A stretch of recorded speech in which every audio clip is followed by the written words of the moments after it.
Hi, so today we're going to be making my mom's vermicelli pudding, and I've been eating this as a kid and I really hope you love this recipe. So let's get started. First you're going to need all of these ingredients. You can use this vermicelli thick or thin. We have used the thick one here, and this is the brand that we've used. And we use the Amul milk. And you can use crushed jaggery here, or you can even use jaggery powder just like we did. And you're going to need some cashew nuts and raisins. You can substitute this with any other dried fruit if you want. And lastly, you're going to need some elaichi powder, and we've crushed 10 elaichis. So you're going to start off by adding your ghee to a vessel on low flame and let this melt completely.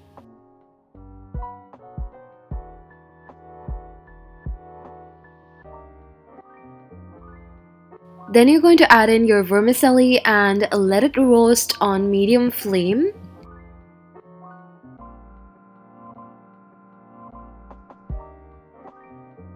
My mom roasted this for about 5 minutes because the save was already roasted previously. And then you're going to add in the milk in intervals and stir as you're adding it in because it's going to bubble up.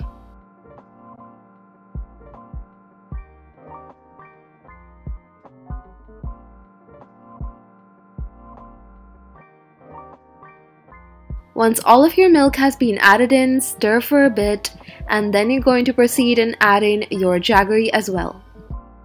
My mom added this in 2 intervals, so first add half of it, mix it in properly, and then add the rest.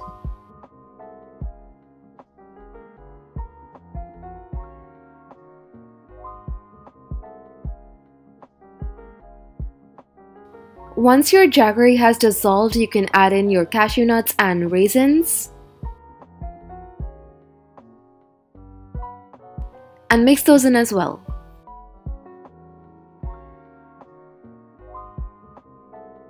Keep stirring the pudding on medium flame and it's going to start thickening slowly. The mixture will be quite thick after a few minutes, and you can add in your elaichi powder at this point.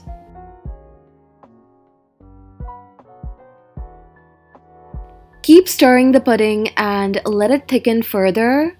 This will take a few minutes.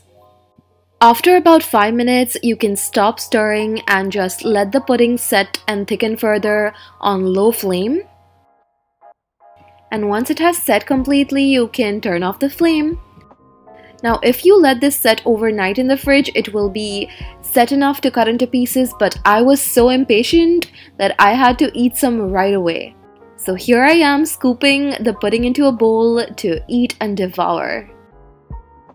And honestly, this pudding tastes so good when it is warm.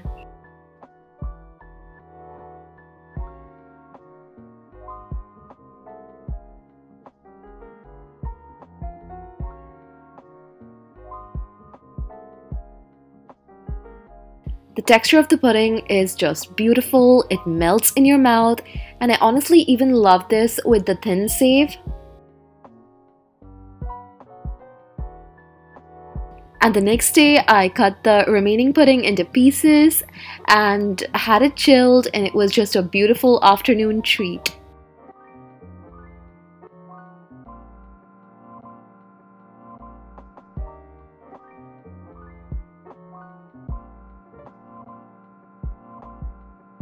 I hope you try this out, and I'll see you soon with a new recipe. Bye!